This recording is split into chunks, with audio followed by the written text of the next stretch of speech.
একাই 10,000 লোককে কন্ট্রোল করে দেওয়ার ক্ষমতা রাখে।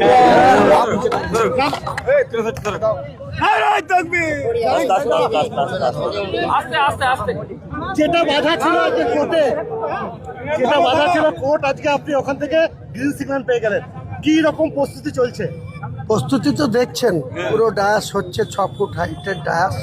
400 জন মুসলিম সমাজের যারা কোরআনকে অত্যন্ত বুকের মধ্যে রেখে দিয়েছে, সেসব হাফেজ, কারি, মৌলানা, অনেক বিজ্ঞ ব্যক্তি, ইসলাম ধর্মাবলম্বী মানুষ সেখানে পবিত্র সৌদি আরবেরও লোক থাকবে এবং ইন্ডিয়ার বিভিন্ন জায়গা থেকে আমাদের এখানকার লোকাল অনেক মৌলানা, কারি, হাফেজ সহ 400 জন ডায়াসে থাকবে।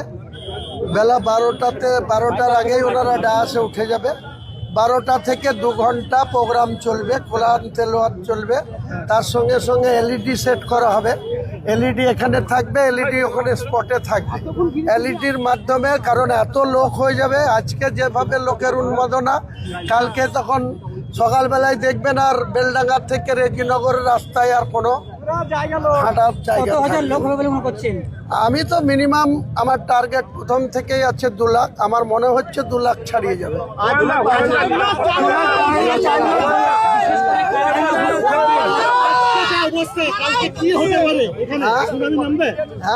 আজকে যে অবস্থা দেখছি, কালকে সুনামি নামবে এখানে?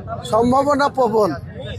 যত বেশি লোক এখানে আসবে, উপস্থিত হবে, তত কিছু লোকের চুল কুঁকড়াতে শুরু করবে, মাথার চুল কুঁকড়াতে শুরু করবে। পুলিশের যেমন নিরাপত্তা দেখার দায়িত্ব, তেমনি আপনিও একজন জনপ্রতিনিধি হিসেবে আপনারও দায়িত্ব রয়েছে। আপনি এত লোক কাল কি করে সামলাবেন?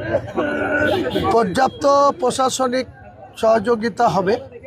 এখানে 9 ব্যাটালিয়ন কেন্দ্রীয় বাহিনী চলে এসছে, আরও গোটা রাজ্য থেকে বিভিন্ন জায়গা থেকে পুলিশের আধিকারিক এবং ফোর্স পুরো মজুত হচ্ছে। রাত্রের মধ্যে এত পুলিশ এখানে থাকবে, বাকি আমার 2000 ভলেন্টিয়ার থাকবে আমার সঙ্গী সাথীরা। আমি সর্বোপরি একাই 10,000 লোককে কন্ট্রোল করে দেওয়ার ক্ষমতা রাখি।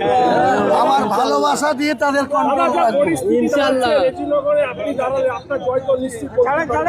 এটা নিয়ে আজকে কোনো কথা বলবো না, আপনি 22 তারিখের জন্য ওয়েট করুন।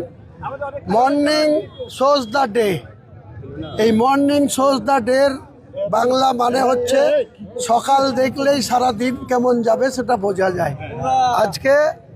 আজকের এই জনসমাগম, আগামীকালকের যে উপস্থিতি, সেখান থেকে বলবেন